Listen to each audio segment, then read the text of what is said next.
Hey, welcome back to the Infos Podcast. This is Brian. This is Darryl. This is episode 328. Darryl, why are two of my windows tinted? Why? Just two. Why just two? Darryl, why? Anyway.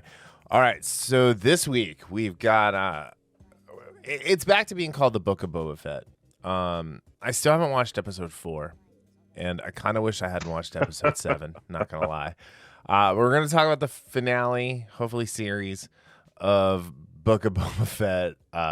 We got season 1 threw that in there. We've got season 1 of Reacher that we're going to talk about in its entirety, to completion, if you will. And then we got news bites on Terror on the Prairie, Obi-Wan, the Discovery Warner Media merger, which passed its antitrust. So we'll get into that a little bit. And then Reacher already got picked up for season 2. So we'll talk about that before we even talk about season 1. But before we get started, D, what's going on, buddy? Nothing much. It has been a busy week. Good to have it. Good to be on the weekend now, as they say. Yeah, you got a big weekend ahead of you. You might like next week. You might be like super stoked or like suicidal. There's gonna be no in between for Darryl on Monday. Is your place of business letting you guys off on Monday? They did not say anything about it. I didn't check any emails. So, I mean, today was like a busy day from a work standpoint. Yeah. So, and again, my emails, I usually see them on my phone because for whatever reason they don't. I made it so they don't pop up on my actual work computer. Yeah, smart. Yeah, like Speaking of emails, ours is off. Yeah, I gotta close that. Ours is off on Monday for the outcome, either the crushing defeat or the highest highs of victory. So all my Monday morning, Cincinnati. All my Monday meetings got moved to today, and so I was like, ugh. So, Cincinnati public schools are going to be closed. Yeah, the kids' schools are closed, like, all the way out here in the burbs. But yeah, so the Bengals are in the Super Bowl. But more importantly, if you guys have not checked it out yet, I actually sat down this week with director Aaron Casales from South of Heaven and talked to him for 40 whole minutes, just under 40 minutes, about what it's like to be a filmmaker and what it's like to be an Israeli filmmaker and what it's like to be an Israeli filmmaker working with American A-listers for the first time, which was great to hear. It was a lot of fun. He's great. He is welcome to come and pitch anything and talk about anything he wants to talk about on the show from here until the end of time. 100%. He was awesome. Yeah. So now we got to get Evangeline Lilly to talk to her coming out of that. I got to figure out. I might be like, hey man, can you help me set this up? And I actually have another surprise interview. But I'm not going to tell who that is until after it posts. So anyway. So you're not going to actually tell who it is. Oh no, I'm absolutely not going to tell who it is. So I like that. Yeah. Nice little teaser right there. That'll hopefully be next week. It might be the week after, but it's coming soon. So anyway, but yeah, so we've got, oh man, we had an episode this week of all this stuff. But before we get to all of that, why don't we kick it with Terror on the Prairie? I'm actually gonna play the trailer in the background. I don't know if you have it up or not. No, I did have it up, but okay. No, I've watched it a couple times already. I'm just gonna put it on, so what I'm talking about, I'm gonna have the sound pretty low. But man, what a trailer. Or teaser. I'm sorry, it's a teaser. Calling it a trailer is a gross overstatement. It's 1 minute and 4 seconds long. It's got some darkness to it. It's got a whole bunch of Gina being badass. It's got some Nick Cersei goodness. It looks great. Like, it looks really good. And I love the blue, like, gels that they're using over everything to kind of make everything look a little darker. And I don't know. What are your thoughts? Yeah, I'd say it was a Western, check. Mm-hmm. Gina Carano, check. Nick Cersei, check. Donald Cowboy Cerrone, check. So I'm all in. I was trying to figure out what it reminded me of, and then I thought it reminds me of a trailer for an A24 movie. Like you think of like the Hereditaries. It has that type of if you listen to the music and just how or it's not like how the teaser lays out. It has that. There's a forebodingness about it that goes beyond, just stuff happening on the prairie. It just has that type of deep feel to it that something's really wrong. So, an eeriness, that's the word I was looking for. Sure. Yeah, there's definitely an underlining like tone of like that the sound that went along with like the Inception trailer, that like right. There is that feeling that sound gives you while you're watching this trailer, and yeah, it just looks really good. Kudos to the Daily Wire. I mean, I know they took their time with this one. They were gonna do a different movie with her that kind of fell through because of like mandates in Hollywood and stuff like that. So they just kind of effortlessly switched to Terror on the Prairie. Plus they have Shut In, which we're gonna review probably on Tuesday. Well, we'll review it and release it on Tuesday. Hopefully we'll get to watch it this weekend. I'm definitely watching it tomorrow. But yeah, just the Daily Wire's killing it this weekend with the culture war. Yeah, and again, it's one thing to put out stuff. You have to need it would like for the when we talk about the culture war, you have to put out good stuff. Yeah. And again, their first foray into this Run, Hide, Fight, I thought was an excellent movie. I'm hoping Shut In looks. It was one of those trailers that made me very uncomfortable watching that, and I'm hoping the movie is as good as that trailer was. And then you have Terror on the Prairie. So I mean, this is a good start. The Run, Hide, Fight trailer was good, right? The Run, Hide, Fight movie was really good. I don't know if it was excellent. It was really, really good though, right? I really liked it. Yeah. I had, you can go back and listen to our review. I had my nits to pick. And I thought they were fair. So we've also been fooled by trailers from movie studios for years, right? So I'm not going to get my hopes. Like, I'm not like Terror on the Prairie is robbed for being the best picture of 2022 next year at the Oscars, right? I have no idea about that. So this is where I judge my hopes, or I see Run, Hide, Fight. I enjoyed that a lot. If I enjoy Shut In as much as I enjoyed Run, Hide, Fight, then that's where I will raise my expectation levels for Terror on the Prairie, even though it's totally different movies. And it's like A24. I've seen enough A24 movies to say, okay, yes, there might be a dud within these movies, but overall, I usually enjoy those movies very much. So that's where I kind of like, because A24 is another one of those studios that have those just kind of outside the box thinking type of movies. And generally speaking, like I said, they're very good. And again, I don't see Terror on the Prairie being, like you said, like just a banger, but I think it's going to, if these other movies continue to, like if Shut In is as good as it looks, then I have high hopes for Terror on the Prairie. Absolutely. I think it'll be another entertaining spectacle. Yep. I agree. All right, let's move on to the next fun bit of news here we got the release date for the Obi-Wan Kenobi show on Disney Plus, and we got the Obi-Wan Kenobi trailer, which led to a really fun meme about like the Star Wars TV shows. There's 3 shows. They have a huge budget, yet they all use the same set. What did I tell you when I saw this one? I was like, you've had enough. I'm tired of Tatooine. Yeah. So yeah. So it debuts. I think May 22nd is the 25th. 25th. Thank you. Yeah. Anyway, so yeah, I'm a little concerned. Just again, like Disney does not have the best record with legacy characters. You know what I mean?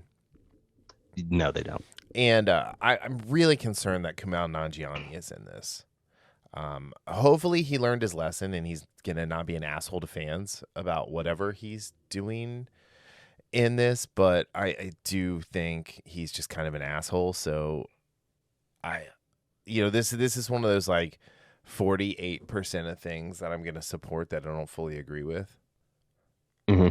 Although it does have O.J. Jackson Jr. in it, who is Ice Cube Jr., and I really like him, and I really want to see him in more stuff. So there's that. So maybe Kumail is just like in a little itty bit of it, which is a shame too, because that movie Stuber that he did with Blue Tista was actually like really funny. It's really funny. Oh, I never saw it. I never well watched worth watching. But yeah, so there was that. They also announced that Ray Winstone is gonna, or not Ray Winstone. Fuck that guy. Ray Stevenson, thank you, is gonna be in Ahsoka with Rosario Dawson. So, well, I know. that's Did you see the rumor? I have not seen anything to confirm it, but the rumor for Obi-Wan that Rupert Friend might show up as a Grand Inquisitor, which is very interesting because I'm with you.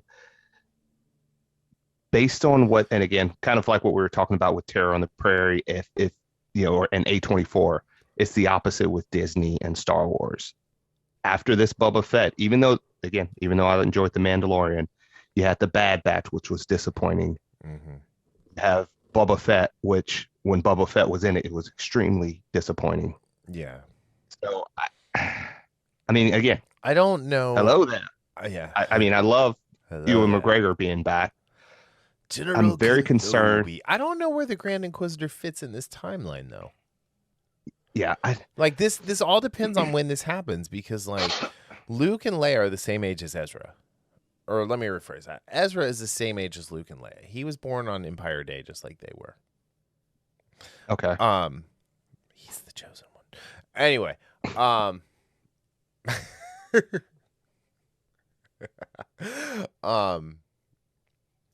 anyway, he so like the Grand Inquisitor could very well be dead, at this point. Right. So that might just be a rumor.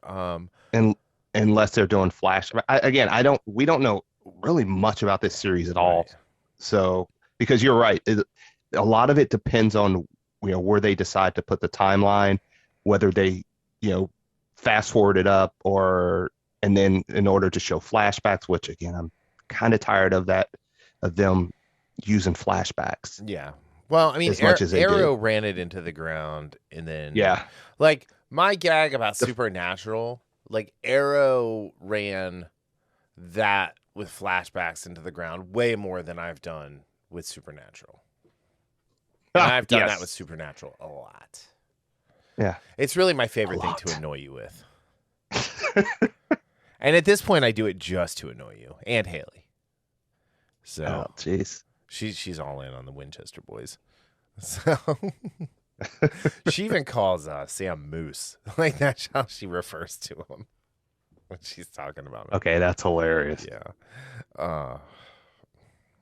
Jared Padalecki, you big dumb moose. Anyway, but no, I mean this is a total wait and see, right? Like they have Andor coming out later this year as well. And to be honest, I was excited at first, but as you can hear me yawning, that's kind of how I feel about it at this point. So Star Wars is on life support to me. Not for me, not for my love of like the IP and the original trilogy and the EU and like, and even Rogue One is really the only good like Disney Star Wars that we got. Star Wars. So, yes. I mean, like Rebels was great. I loved Rebels. But that was Dave Filoni being in his environment. But yeah, so I don't know. We'll see. We'll see what happens here with this. But May 25th. So I mean, it'll be here before we know it. All right, let's talk Discover Warner Media merging. It passed the antitrust or or it got, I guess, antitrust clearance, so it's not going to be a monopoly, is essentially what that means. But now it says the mega deal is expected to close in the second quarter, so that means after March of 2022, after the waiting period for the antitrust stuff is to expire, and that was the last hurdle that they really had to do. If I am anyone working at DC Comics right now, and I am the least bit divisive with fans, and my book that was touted in the media as a revelation about a massive change to the sexual preference of a character, and that book is selling less than 20,000 issues, and I'm a writer and I'm from Australia, I'm pissing my pants right now. That was oddly specific. No, I'm trying. I'm being super vague. So, I could be talking about many people. If I'm a non-binary woman of color who likes to talk about how non-binary she is, yet refers to herself as a woman, who ruined Static Shock, or I'm sorry, let me rephrase that, because she had nothing to do with the Static Shock cartoon. The character name is Static. Who ruined Static in the modern age? I would be shaking in my boots as well. So yeah, Vita, Tom. Hopefully you guys are both fucked. So I think if this deal happens anytime soon, hopefully that means this god awful Flashpoint movie is not going to happen. Batwoman gets canceled. What were we talking about last week? Gotham Knights. Yeah, Gotham Knights from the Batwoman writers. Like, how are these people still getting work? I mean, they're in the David Goyer category of they shouldn't be allowed to write their names on a napkin. Yeah, like David Goyer should be allowed to sign things, but like he should not be able to like even sign his name on a napkin for money. Yeah, I'm curious. Trinity. I mean, come on. I mean, that wasn't the worst movie in the world. It's not the worst, but come on, coming off of it was Blade 2, I would yeah. Oh no, coming off Blade 2, yes, absolutely. It was one of those movies where it's like, you know what, this is a bad movie, but I enjoyed parts of it. But if you're what you have to, because it's a trilogy, look at Blade 1 and Blade 2, and then you get that. That's like Spider-Man 2, then Spider-Man 3. It's that type of a fall. Although I didn't enjoy it. It might even be worse than Spider-Man 3. Yeah, I enjoyed that far more. That's like tossing a coin. I will give Blade Trinity this. We got the prototype for Deadpool with Ryan Reynolds. Yeah, that's true. And we got a glimpse into what Ryan Reynolds' career was going to look like for the next 20 years. So, because he's never not played Hannibal King at that point. Plus, we got a movie where Parker went full Posey. So, which she absolutely did. As much as I rail on that, I do enjoy. But no, this is interesting. So AT&T is divesting itself from Warner Media almost completely. I think completely, actually, and it's one of those things. Some Democrats apparently, according to this article in Hollywood Reporter, had expressed antitrust worries, leading observers to describe the passing of the waiting period without any attempts to block the deal as its biggest potential hurdle. This transaction raises significant antitrust concerns, wrote Democratic members of Congress, including Senator Elizabeth Warren, Congresswoman Alexandria Ocasio-Cortez, in a letter to the U.S. Attorney General Merrick Garland and Justice Department Antitrust Chief Jonathan Cantor. Quick aside, one of the women trying to primary AOC has her campaign slogan is "Make AOC bartend again." Oh, I don't know. I just saw that and it made me laugh, and I kind of want to get that shirt. Anyway, but they've avoided. They've avoided this. I mean, Discovery is a much more pragmatic entertainment company than AT&T ever would be, because AT&T is a telecom. They are not a. They're not an entertainment company. So there's going to be some cost cutting. I think we're going to see some consolidation. So Discovery Plus, HBO Max is probably going to be consolidated into one platform. I imagine CNN is going to change completely because the people from Discovery have come out, and David Zaslav has said he wants CNN to be nonpartisan, which is what CNN started out as, by the way. Let's not forget. Yeah, absolutely did. And you know, so there's that. TBS, TNT, HGTV, Food Network, Discovery Channel. These are all like, you know, really great like centrist channels that you know you can watch. I mean, but here's the thing: is like I don't know about you, I love watching HGTV because I like doing stuff. Like I like building things with my hands, right? Okay. Yeah, like I love watching the Food Network. Like that. Yeah, Food Network. I love to cook. But like, if you want to look for shows with like representation, where it's not shoved down your throat, watch HGTV for a day.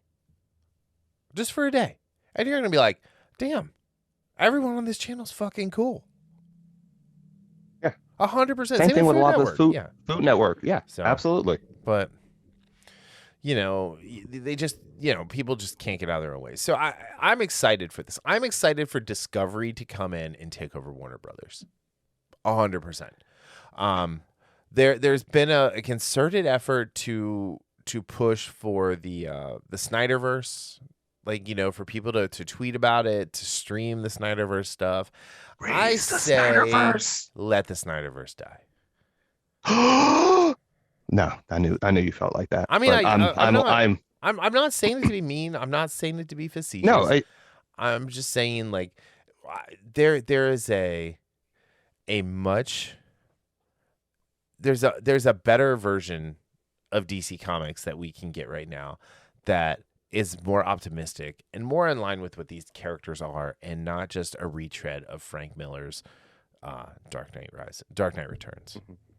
Yeah, and I honestly think that's where, like, I know that the Superman we got wasn't the Superman we wanted, even though I loved it. The first Man of Steel, at least. I think that was where he was going, though, with the Superman. And again, listening to him, I know there was one interview where he mentioned, you know, kind of going in that direction. Now, I don't think he would have, because, you know, it's still that Zack Snyder. So I still think he would have had elements of what we saw in, you know, Dawn of Justice, Man of Steel, the Snyder Cut, Justice League. But I see where you're coming from with that. And again, I just want good movies. I mean, I would love to see a Snyderverse because I'm a huge fan of Zack Snyder. But guess what? I would also love to just see good DC movies. I don't care who's behind who's behind the camera. That's all I want. Is good DC movies. I want good DC movies that don't involve The Rock or Ezra Miller. That's fair. Or Jason Momoa. You're coughing. I need to stop. Else? I need to stop these little asides. No, I just love how you're like, or Jason Momoa, and I just barely caught it. I mean, Jason Momoa is fine. I mean, he's fine. He's fine.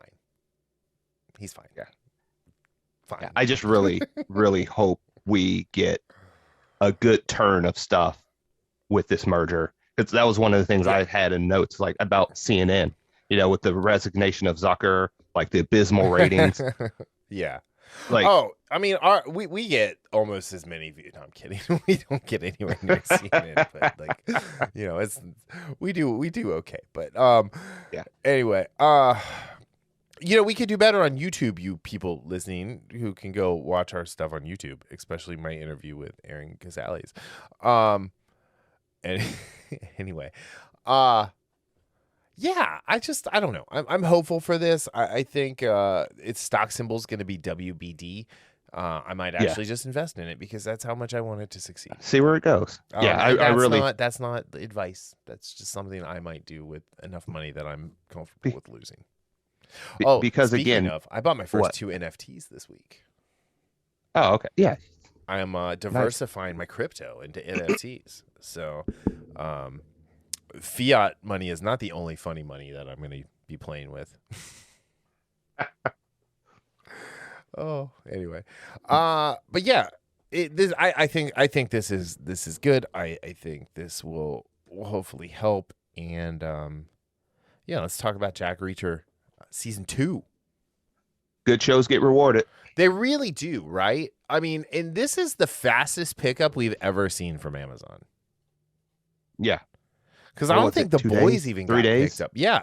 I don't think the boys even got picked up this fast. I don't believe they did.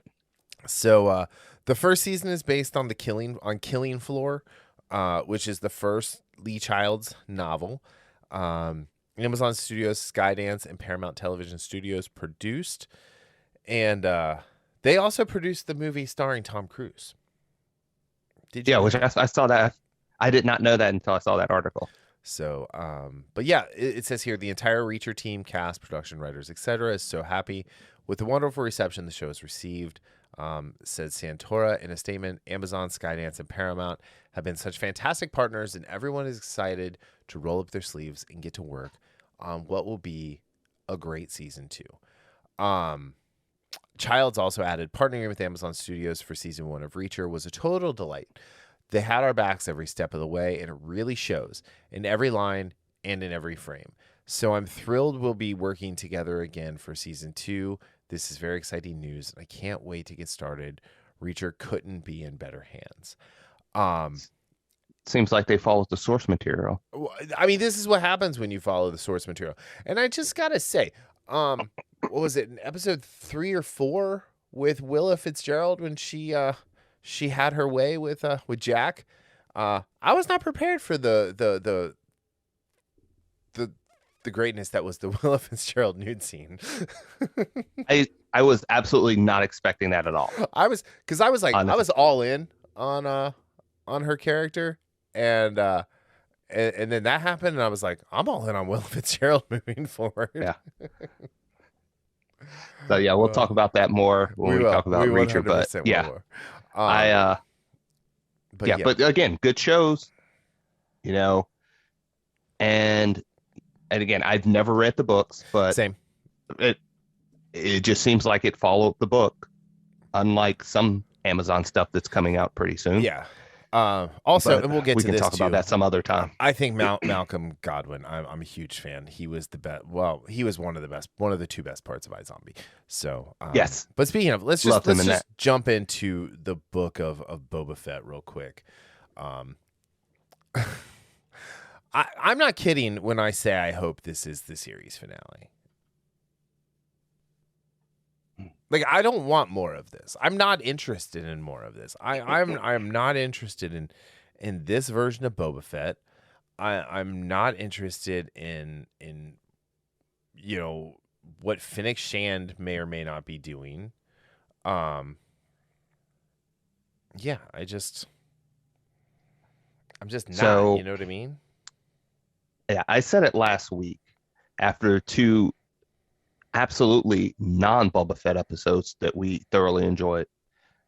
I was afraid this week was going to get back to the stuff that had the Boba Fett story that had so many problems that it just disappointed us. Yeah. And that's exactly what happened. With Princess Boba Fett?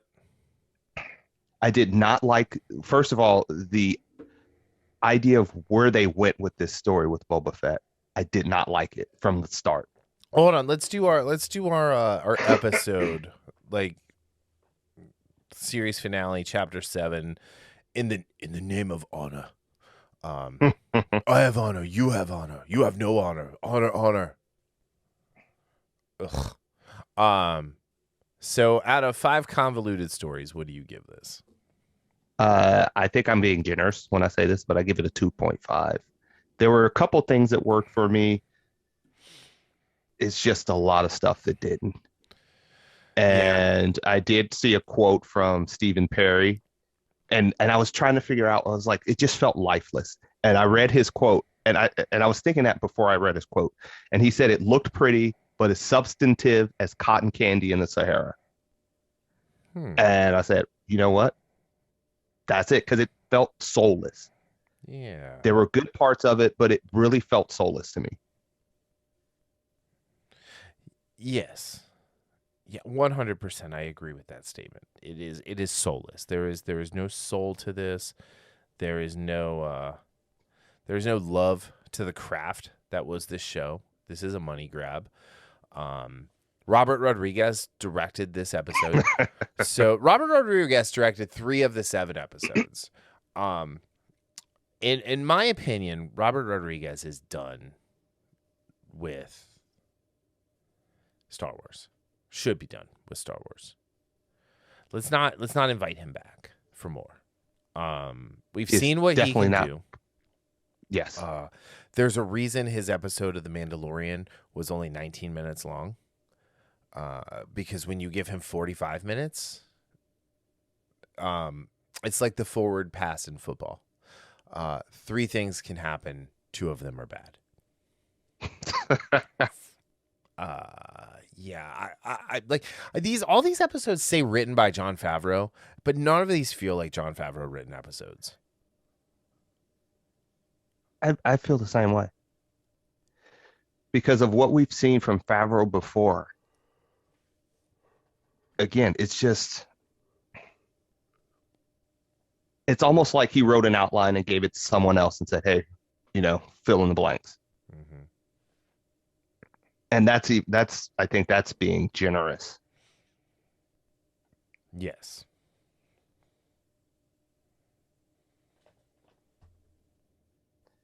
So that's 100% being generous. I just don't know. I think it was such a okay. One, I hate Rancors now. I hate them. Like if I was a character in the Star Wars universe, my whole goal would be to making Rancors extinct after this episode. That's how much I hate Rancors at this point. Watching this episode made me really happy that the HasLab Rancor failed. I was going to ask you about that. And broke the hearts of the people who wanted it. By the way, I'm gonna have a Razor Crest for sale starting on Tuesday. If anybody wants it, we'll start the bidding at $800. Anyway, but the mod crew, the mod pads, they were horrible. They did not fit. I despise them. I absolutely despise them. They don't fit in with Star Wars at all. The girl moped rider is the homeless man's Jen Erso. There was nothing. These people need us. These people need us. So, I mean, Felicity Jones is amazing. Like, I love her. I think she's a great actress. I loved her as Jen Erso. Of course, the best line Jen Erso had was in the trailer that ended up on the cutting room floor of the movie, but that's another story. That has nothing to do with Felicity Jones. But I don't even care who these actors were. And Will.i.am does not need to be in Star Wars anymore either. Let's just put that out there. Okay, so spoilers. Cad Bane, is he dead? If they're smart, he's not. So Star Wars Theory has a great 3-minute episode talking about why he's not and how he survived. So, but now Bacta is all of a sudden like the biggest MacGuffin in all of Star Wars. So, again, if they do that, they ruin Bacta. It's like the Tribble Blood that saved Kirk Into Darkness. Yep. They made Kersantin look like a cuck.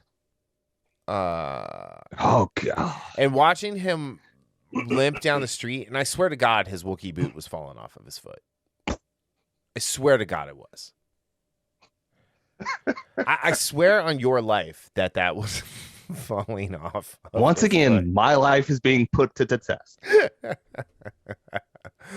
But yeah, and so people are really bad shots in Star Wars for the most part, right? Oh my god! Except for when Din Djarin is involved, and then I think his particular like style or forged version of Beskar gives off a frequency that is magnetic to blaster bolts, because he's constantly getting tink tink tink tink tink tink tinked.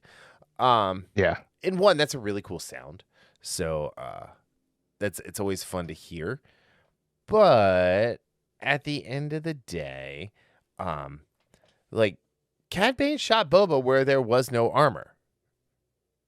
Multiple times. Yes, I believe. twice. I thought twice. he shot him twice. It was 2 times. Twice. Yes.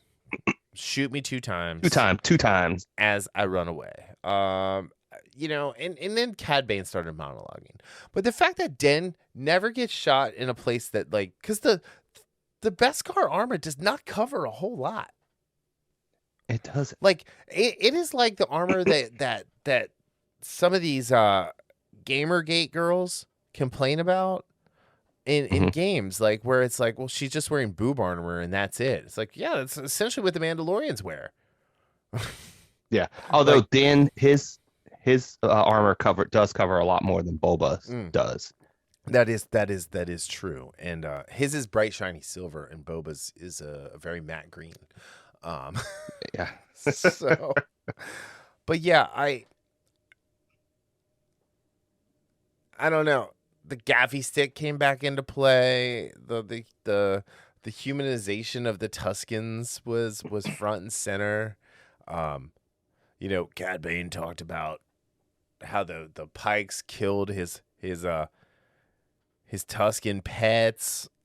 You know, the best part of the episode was Din and Grogu flying away, and Grogu slamming the ball on the cockpit, like, go faster, do it again. That was the best part of the episode. Dude, I love that. He's like, just one more time. That was funny. I like, there were moments, very few and far between. I like some of the stuff when you had Boba and Mando together, fighting together back to back. That was pretty cool. I like those droids, which, let's be honest, they would have wiped out everybody. The giant battle droids. Yeah, those were pretty cool. Where were those with the with the droid army when Dooku, like, just yeah, like they were lightsaber impervious. They were, you know, evidently they weren't Rancor impervious though. No, no. And there's no way Black Chrysanthemum survived any of that, right? Like, because when he got taken down by a bunch of, like, scrubs, Dogpile on the rabbit, right? Like, it's that's what that was. It's like he's supposed to be. All we've heard about is what badass his Wookiees are, and Black Chrysanthemum was nothing but a disappointment. Yeah, he's the Jar Jar Binks of Wookiees. Ooh, that's fighting words. Dude, fight me. Go ahead. And the strategy they had was absolutely awful, too. I gave it a 1 out of 5, by the way. No. We never did my score. Yeah, I went back to the 1s and the 2s. Because the last 2 episodes were great. Yeah. Anyway. All right, what do you give the season as a whole? So this was tricky. I gave it a 5 out of 10. If episodes 5 and 6 weren't what they were, I probably would have given this a 2 out of 10. That really skewed the chart, skewed the performance to me, because they were so good and they were emblematic of what we want from Star Wars. And everything around them was, to put it nicely, subpar. Yeah. What did you think? I also gave it a 5 out of 10, but it's because I ranked episodes 5 and 6 pretty high. And here's my thought, is if they would have done chapter 7 as chapter 5 and wrapped that up, and then done episodes 5 and 6 as 6 and 7 to move into The Mandalorian, I think this episode would have been less disappointing. because we wouldn't have had anything to have our hopes up about. I 100% agree with that. So absolutely. I think it was a really dumb move to do The Mandalorian season 3 episodes 1 and 2 in the middle of Princess Boba Fett and the Moped Riders. Yeah. Yeah. This is just more just disappointment. Like, Cobb Vanth got shot in the shoulder. We saw it. He was like still moving at the end of episode 6, right? Right. Like, have him show up leading these people. Like, let him be a hero. Because, like, this, like, I question now the timeline of this book because of this show, because the Battle of Jakku hasn't happened yet. Like, Cobb Vanth is a character in those books, and if Disney is telling us everything is canon, and then they go and break their own canon, nothing is canon. No, right. And a lot of people were, evidently people thought that they were going to break the canon of the Disney, trilogy with this. We kind of had our hopes up about that too. Like, honestly, no, I mean, not in the sense of I was expecting it or I hoped. It was more like, hey, if this breaks canon and it's good, I'm fine with it, because obviously they don't really care about canon aside from what they do, even if the canon is much better than some of the stuff that they've done. And that's kind of what I was talking about with Obi-Wan, in the sense of Vader and how they're going to put Vader in there. And are they going to break canon there? I mean, because I would say I wouldn't be surprised for the simple fact they're that playing with the semantics of that line from A New Hope. Yeah. The last time we met, you were the master, and I was but the learner, and you were the master. Now I am the master. But like that still fits with what happened in Revenge of the Sith. Because while he was on the council, he did not hold the rank of master. This is correct. So, this is the way. So I will say what this does, and I won't say it keeps my hopes up high, because again, this is Disney and this is Disney Star Wars. I will say that, considering that far and away the best two episodes were Mando episodes, it does make me think that we're going to get something enjoyable for Mandalorian season 3. Yeah. So that's where I can say that but for as far as Boba Fett goes, well, even for you, I mean, you talk about how you never liked Boba Fett, how they made you like him in Mandalorian, and now now you're going to be doubled down on not liking him. He was because exactly of what they did who to him. I thought he was. A Disney princess. He even has a dress. He's got 2 different dresses. He's got his Tuscan dress, and then he's got his little flowy skirt that he wears with his armor now. Oh. And I'm sorry, but gaffy staff. He's got his little stick, his wand, his magic wand. He even has a fairy godmother in Fennec Shand. Who Fennec Shand, who does parkour for no reason when it doesn't matter. Is the dumbest thing ever. It's like, okay, great. Yeah.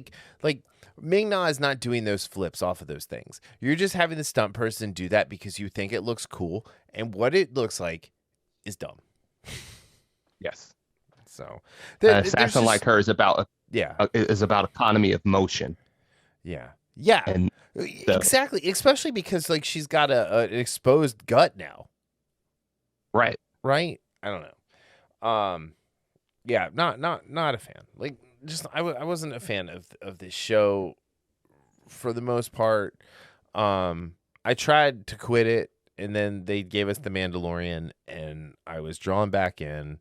And those were the 2 best episodes of The Mandalorian as well. So, Bryce Dallas Howard, like, John, just step aside. Let Bryce do everything. Actually, John, you can still write, but just let Bryce direct everything. And then have Dave come in and help with the like Ahsoka episodes and things like that. I'm terrified for the Ahsoka series. Terrified. Have they announced? They haven't announced anything for that, like directors or writers. No, not yet. But I mean, the fact that Deborah Chow, like, she did. I liked her episode that she did the Mandalorian season 2, but like, for Kenobi, I don't think that's the right hands. I don't know. I mean, I'm willing to be wrong. You know, that's the beauty of this. Like, I can have my opinions now, but I'm also open to changing my mind. But this shit right here, just Disney Star Wars is not it. Yeah, I agree. And for everybody who's like, oh well, we have Favs and Filoni and all of that.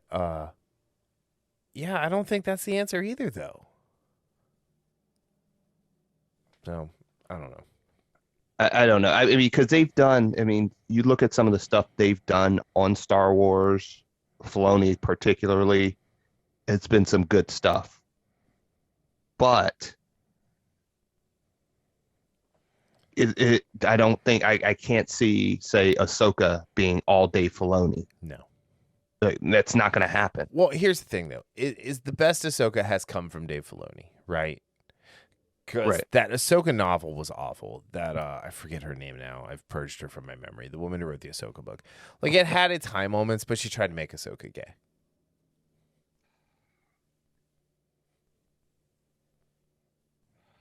Plain and simple.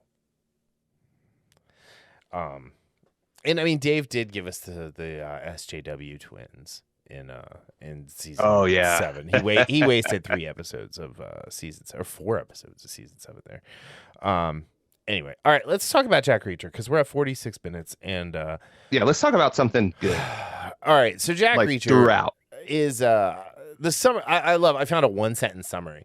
Jack Reacher, a former U.S. Army military policeman, visits the fictional rural town of Margrave, Georgia, and quickly becomes embroiled in a violent clash with a brutal criminal conspiracy. That right there, like, that's a great summary. I mean, I'm pretty sure that that's what the book is, The Killing Floor. But I called you, like, I wasn't even done with the first episode, and like I called you, and I think I texted you, and I'm like, I'm all in on this. Honestly, that was one of the best first episodes of a series to start a series. So here's the thing: it's like, this wasn't a pilot, you know, right? Like Supernatural is the thing. In 33 are the two kind of pilot episodes that I really kind of hold things up to. Even though 33 technically isn't a pilot, but it was the first Battlestar Galactica thing I saw, because I didn't see the miniseries until I bought the season 1 DVD. But this is an excellent opening salvo to an 8-episode story. I mean, this is just 8 40-minute movies that make one big, long 8-hour movie, you know? Yeah, and it does and there are some parts that don't do this, but the first episode shows you and it doesn't tell you. And that's what, and we talk about this a lot when shows like Boba Fett, for example. There was a lot of telling in that last episode where it's like, dude, let the action show. We don't have to talk about what's going on. Just let us see it with the action. And they do that such a good job. The first scene in Reacher, when he's walking down the highway, he sees a guy, seems like he's about to smack his girlfriend or whatever. Reacher doesn't say anything in that scene. Nothing. He looks at the guy. The guy gets up. The guy's like, what are you looking at? And he just kind of readjusts his look. And the guy said, sorry, won't happen again. Right. Without a word. Without a word. Well, here's the thing. Is Alan, right? Like, I think when we talk about Alan Ritchson, one, he has come so far as an actor. Because when he was Arthur Curry Aquaman on Smallville, he fell victim to Tom Welling face. Right? I mean, he had like the blue steel mug and the pensive whatever. But then when he was Thad Castle, or Kevin Castle, if you will, because when he found out his dad died, he was Thad, because he had a lisp. You've still never watched that, have you? I still haven't watched that. No. Oh, dude, you're missing out. Anyway, when he was Thad Castle, that was another level. And the fact that they made the Rise of Thadland movie, which is ridiculous and awful and really has nothing to do with Blue Mountain State as a show, he's still like my favorite part of it. He's amazing as Hawk, right? He was the best part of he was the best part of Titans, absolutely. But yeah, it's just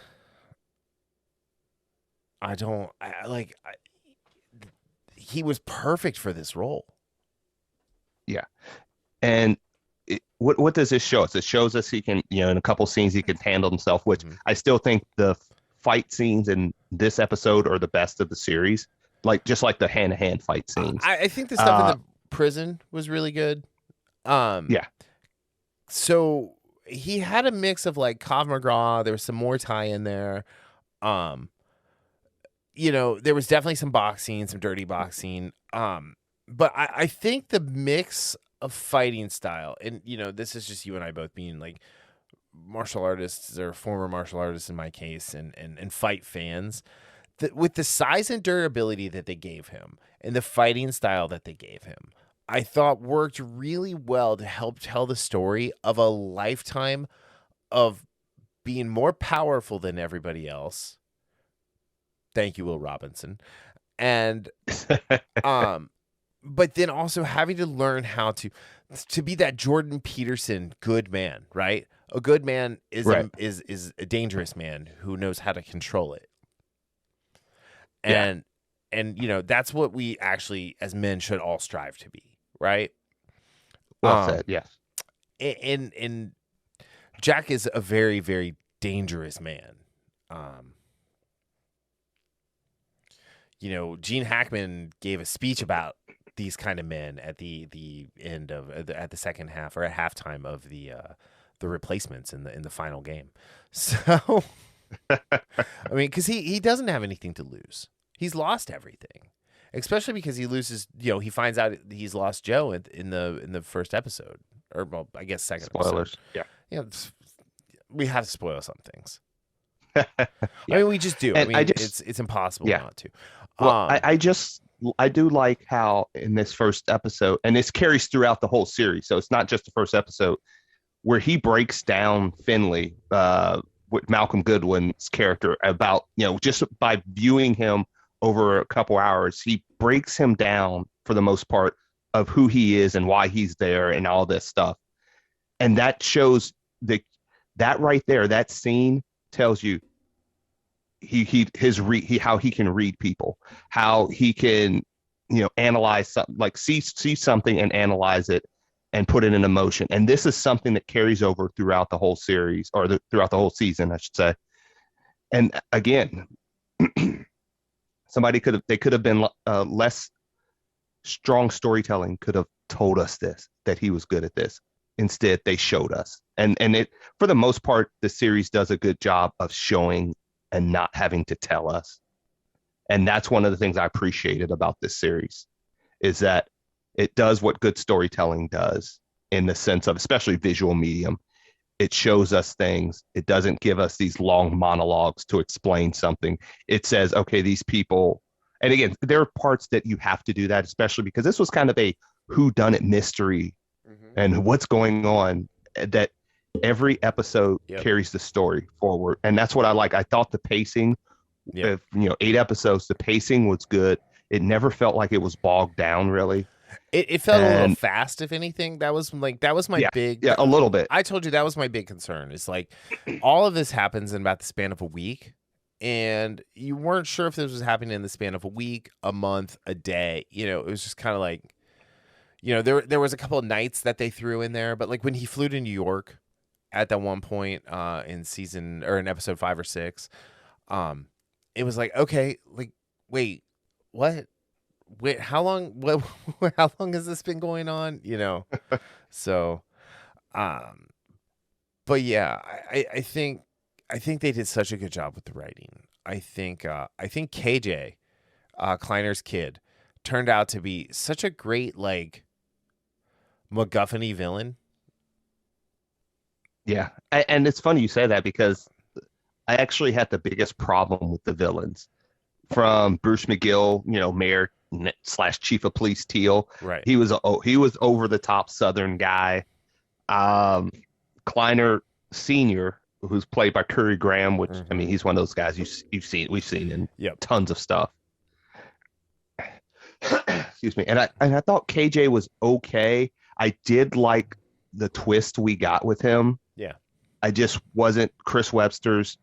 Like he was, I appreciated what he was trying to bring, but it just didn't quite work for me. He wasn't bad. Yeah. But again, this wasn't a story about villains. It was about, Reacher. It was about Finley. It was about Willa Fitzgerald's Roscoe. They were all great, and I love the chemistry and how they played off one another. And they were, I mean, that cast, and also Maxwell Jenkins as young Reacher, Will Robinson. Yep. I thought he was great. He captured what we saw Alan Rickson doing as, the older Reacher. Oh, yeah. And I thought that was great. And Joe too, right? Like, and we don't actually meet adult Joe until a flashback at the end. And you learn that Joe's the stronger one of the two of them. And it has nothing to do with who could rip the door off of an armored car. No, it was really, really good. Martin Roach as Picard was really good. Who he was the one general from The Expanse. That was the cooler head that tried to prevail and didn't. Kristen Kruk with the worst Southern accent I've ever heard. Did you ever watch the TV show Life in Pieces? No, but I know exactly what you're talking about. I never watched that. The one middle daughter, Sam, like she had a beautiful singing voice, and they were doing the musical, and it was Hannibal Lecter, the musical, right? And she wanted to be a Clarice Starling, and she didn't get the role. And the girl who got the role couldn't sing, but she could act. And so Andy Richter was the music teacher. He's like, well, here, let me show you why she didn't get the role. So she does the singing part. She does it beautifully. And then she goes to acting. She's like, I'm telling you, Dr. Lecter. Like it was the worst. Like it was like Brian Kelly's Southern accent when he was introduced as head coach at LSU. Oh, like God, that's how that was. He was like, I'm so happy to be here at LSU. Being the coach at LSU may have been the opportunity of your life, and I want your. They should have torn up his contract when he did that. They should have just gone and got James Vanderbeek if they wanted someone to do a pretend bad Southern accent. So, that came and went as the movie went on. Dude, John Moxon, great, or Matthew Moxon, great character. No, it was John, right? John Moxon. In Varsity Blues? Oh, yeah, it was John. I wasn't sure. Yeah, because it's John Moxley, and then in Blake Northcott's book, Arena Mode, it's Matthew Moxon. So, and they all three go by Mox, so it's very confusing. But yeah, I thought this was really good. I liked the cyclical nature of how the relationships went through. I didn't care about the the writing was so good. Like Nick Santora as the showrunner, I think he directed he wrote the first and last episodes, right? It was a different director for every episode, it looks like. But everything was just so well put together, you know what I mean? It looks like so Nick Santora wrote 1 and 2. A guy named Scott Sullivan wrote or 1 and 8, sorry. Scott Sullivan wrote 2, 5, and 7. And then, so it was just a couple writers. I mean, there were a total of 4 writers for the 8 episodes. So, I mean, it was a relatively small writing staff and everything, but the intrigue was there. With Teal, kind of like wondering like how bad was Teal? That was interesting. I thought Roscoe was an amazing character. Roscoe was like that character you were rooting for the whole time. Yeah, and again, this is an example of how you write strong female characters. Oh yeah, you want a strong, powerful woman, and and I mean, she was whiny about how strong and powerful she was. Yeah, but at the same time, like it wasn't. She wasn't overbearing. She was great, and she was smart and capable. But when it came to the part where like those guys came to kill her and she wasn't there, and she realized that Reacher is the only one who could like really save her, there was no argument from her for the rest of the time. She was like, I have a job to do, and the only way I'm going to do it is if I have this guy watching my back. Yeah. And giving him a reach around in the shower.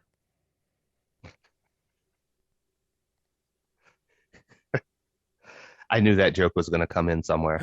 Oh, dude, I almost said something about it. I almost said it when we were talking about the first part, we were talking about season 2 getting renewed. She reached back around to visit season 2. Now, here's the thing, though, is I don't know if any of this supporting cast is going to be around in season 2. Which is sad, but based on... But I think the book says he's very much like the Hulk. He just travels like the Bill Bixby Hulk, where he just travels from town to town doing good, or he's Kane from Kung Fu without the asphyxiation in the motel room. But it's horrible. Sorry, David Carradine. No, I'm not. Anyway, but yeah, I don't know. All right, so out of 10, because we're right at about an hour here. So out of 10 pieces of Georgia peach pie. See, Kristen, that's how you do it. What do you give this? I gave it an 8 out of 10. I thought this was really, really strong opening season. There wasn't a lot of wasted time in here. No. And again, like we mentioned before, if anything, like there were moments where it was style. There wasn't a lot of wasted motion. Yeah. Yeah, there was that's actually a great point. And it was rushed in some areas. I was a little disappointed with the finale, not as far as how it wrapped up, but more that final fight in the warehouse. I thought there was some clunkiness about that. Again, this is a nitpick. But it's a nitpick. But the things that were important, the story, the way it laid out, and it gave us some surprises. Characters you thought were, this character's not going to survive, or this character's going to survive. This character's a good guy. So it did a good job of giving us some surprises, especially considering that we haven't read the book, so we didn't know what was coming. Right. I would be interested to see how close it was to the books, but based on what Lee Child said, it seems like, they did a good job going with the source material. So 8 out of 10. I'm very happy this is getting a second season. Kind of sad, like you just mentioned, if the supporting cast probably will not play a role considering how he just goes from town to town. But hey, we have the most important character, Alan Rickson as Reacher. Yep. He's the embodiment of Reacher. And I'm looking forward, because I loved him in Titans. I'm looking forward to see what he does with this character down the line. Yeah, I've been a fan since Paul Abdul tried to hump him on American Idol when he was giving his first audition. So I'm gonna have to look this up. Dude, I didn't even realize you definitely have to look it up. She is in love with him. Like, and he had an okay singing voice. Like, but he definitely got through because of his looks, and his abs. But anyway, yeah, I went 8.5 out of 10. So this is one of the rare occasions where I went higher than you, because I'm usually much more negative.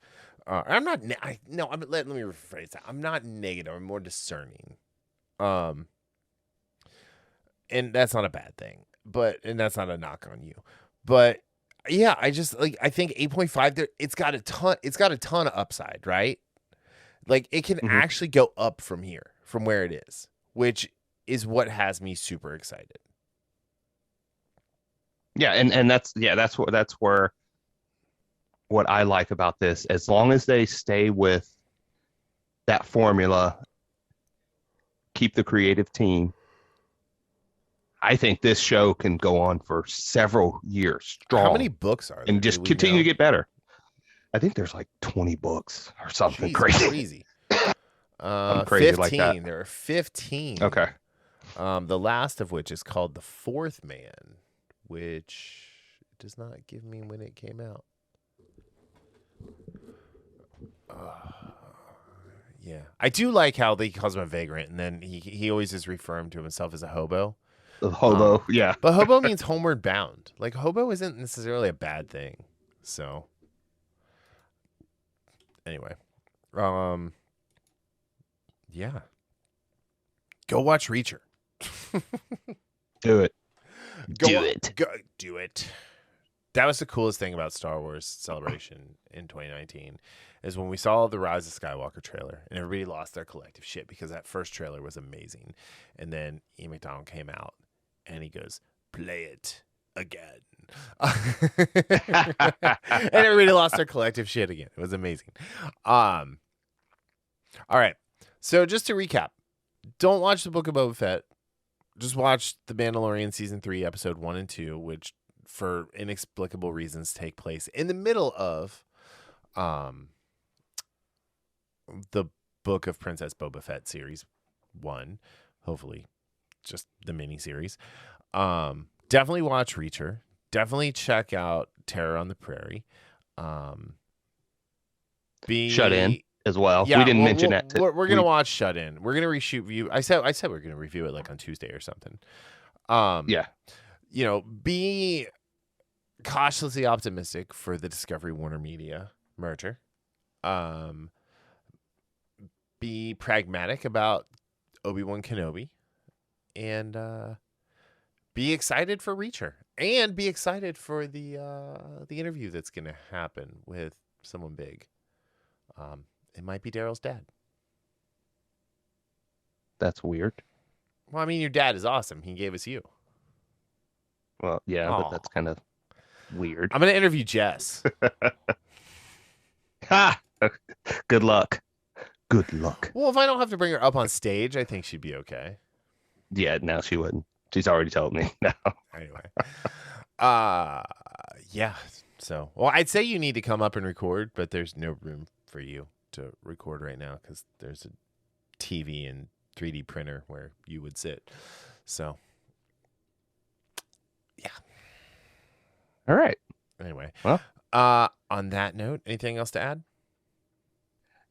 Nope. Going to be a fun weekend, and hopefully, when you all are listening to this, we're preparing for Super Bowl 55, I believe, 6 and a Bengals victory. It's 55, 56, whatever. So Doesn't matter. Bengals victory. Yeah, That's what we're looking for. Make sure you like and subscribe. Follow us on Instagram. Follow us on Facebook and Twitter. Check out our Patreon. And yeah. Cool. Thanks for listening. Go check out my interview with Aaron. It was awesome. He was great. It's so great. He taught film studies. He and I had a great conversation like off air about that because I'll have to listen to that tomorrow. I almost finish that. listening Like, to that. That was almost my life. So anyway, thank you all for listening. Have a great day, night, evening, weekend, whatever it is, and we'll talk to you later. Bye. See ya.